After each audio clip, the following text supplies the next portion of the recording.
Little kids dream of someday being astronauts, and while they may or may not make it into space themselves, a group of Lebanon County students are doing the next best thing, working side by side with NASA. Brian Munoz has the story tonight. NASA has a bigger mission, and sometimes it comes down to the nuts and bolts. And that is what a local technical school in Lebanon is doing. They get excited just that they hear like space, like that's kind of uncharted territory or whatever. These students get to make parts for NASA. The ultimate hardware, it's known as a grab handle. And it isn't as complicated as it sounds. Think about it, if you're in the International Space Station, there's no gravity.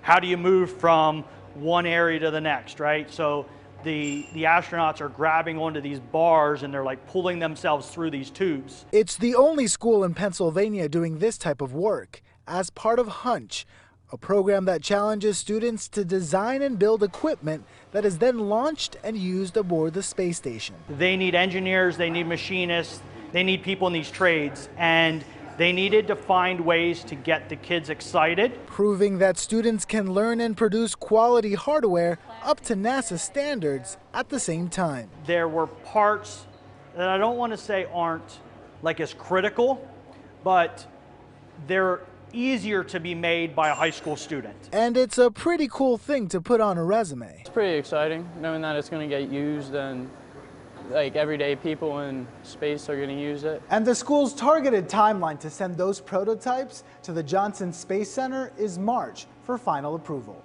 In Lebanon County, Brian Munoz, ABC 27 News.